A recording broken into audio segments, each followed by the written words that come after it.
Ito ang dahilan. Kagulat World. Buong tennis world ngayon ay nakatingin kay Alexandra Alexiala, ang batang Pinay na unti-unting binabago ang eksena ng women's tennis. Sa edad na 19, ipinapakita ni Alex na hindi lang siya simpleng rising star, kundi isang future world champion in the making. Mula sa kanyang breakthrough performances at WTA circuit hanggang sa mga makasaysayang panalo sa Asian tournaments tulad ng Guangzhou Open, si Ala ay nagiging simbolo ng disiplina, tapang at determinasyon ng bagong henerasyon ng Pinay athletes. Sa torneo na iyon, nakapasok siya sa semifinals ng doubles event kasama ang veteranang si Nadia Kichenok matapos talunin ang dalawang top 70 Russian players sa straight sets. Isang tagumpay na tinawag ng mga sports analysts bilang major upset. Pero hindi lang resulta ang dahilan kung bakit kinugulat ni Alex ang mundo. Ang kanyang laro ay umangat sa lahat ng aspeto. Mas mabilis na footwork, mas matibay na serve, at mas matalinong shot selection. Ayon sa mga coaches na nakasaksi sa kanyang pag-evolve, ang kanyang mental toughness at maturity sa court ay may hahambing na sa mga top 50 WTA players. Bago pa man ito, pinahanganan niya ang lahat ng umabot sa semifinals ng Miami Open at magpakita ng composure laban sa mga mas veteranang kalaban.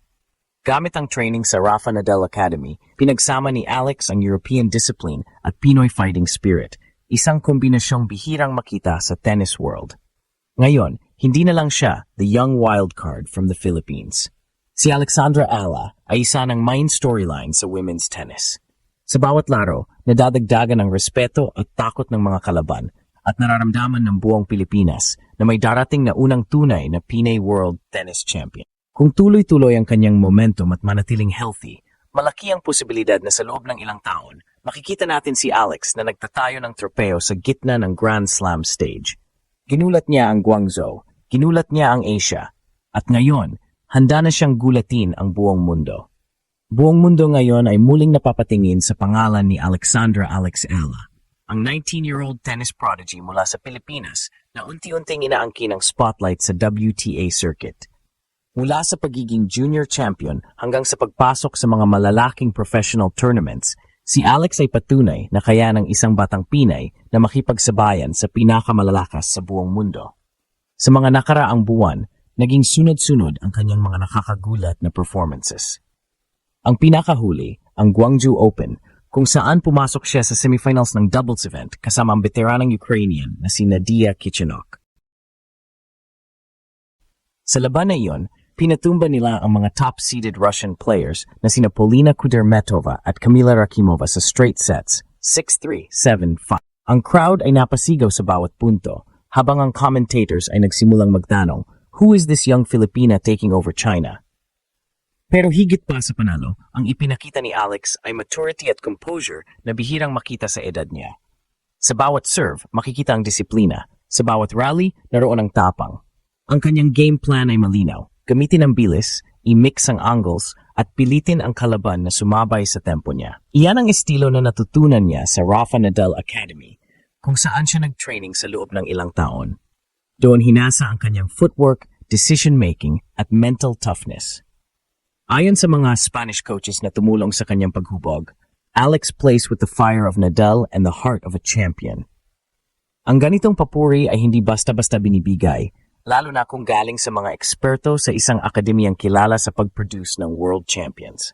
Sa kanyang panalo sa Guangzhou, malinaw nagbago na ang pananaw ng mundo sa kanya. Dati, tinatawag siyang junior star from Asia. Ngayon, tinuturing na siyang a legitimate WTA threat, isang batang Pinay na may kakayahang pumasok sa top 50 at magdala ng karangalan sa bansa.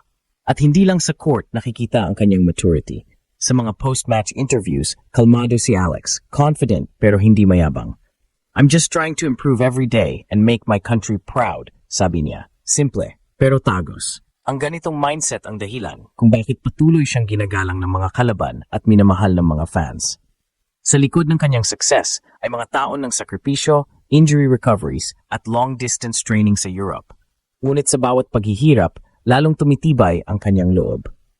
Ngayon, habang lumalakas ang kanyang pangalan sa WTA circuit, Isang tanong na lang ang bumabalot sa mundo ng tennis. Hanggang saan makakarating ang batang Pinay na ito?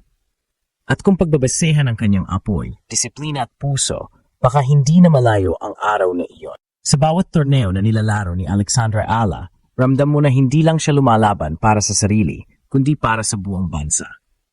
Mula sa junior Grand Slam titles hanggang sa kanyang mga panalo sa WTA Tour events, unti-unting binubuo ni Alex ang reputasyon ng isang tunay na global athlete. Pero higit pa sa mga trophy, ang pinakamatinding sandata niya ay ang kumpiyansa at resilience na dala ng isang pusong Pilipino. Maraming beses na ring nasubok si Alex. Noong mga nakaraang taon, ilang beses siyang nabigo sa singles brackets. Minsan dahil sa mas malalakas na kalaban, minsan dahil sa mga injury o pagod sa schedule.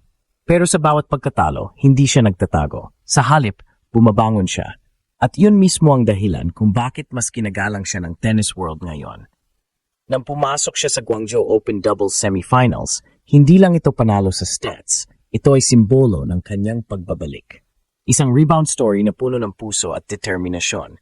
Sa loob ng court, makikita mo ang maturity na dati ay kulang pa noong nagsisimula siya sa WTA Tour. Ngayon, marunong na siyang pumili ng tamang teaming, marunong na magbasa ng kalaban, at higit sa lahat, marunong nang maniwala sa sarili. Hindi rin maikakaila ang epekto ng kanyang partnership kay Nadia Kichenok. Sa bawat game, makikita ang synergy nila, ang kombinasyon ng youth and experience. Habang si Alex ang nagbibigay ng explosiveness at creative shots, si Kichenok naman ang nagbibigay ng stability at strategy. Ang resulta? Isang team na mahirap pasagin kahit ng mga seasoned WTA doubles players. Ayon sa ilang foreign analysts, Ayla is one of the most intelligent young players in the WTA today. Hindi lang raw siya basta mabilis o malakas, marunong siyang mag-adjust at may kakayahang basahin ang galaw ng kalaban. Ito ang mga katangiang karaniwan sa mga future world champions. Sa Pilipinas, bawat panalo ni Alex ay nagiging inspirasyon. Sa mga tennis courts ng Manila, Cebu at Davao, makikita ang mga batang may hawak na raketa. Sinasabing, gusto ko maging katulad ni Alex. Yan ang pinakamalaking panalo niya, ang makapagbigay ng pag-asa sa susunod na henerasyon ng mga Pinoy athletes. At sa social media, trending tuwing may laban si Ala.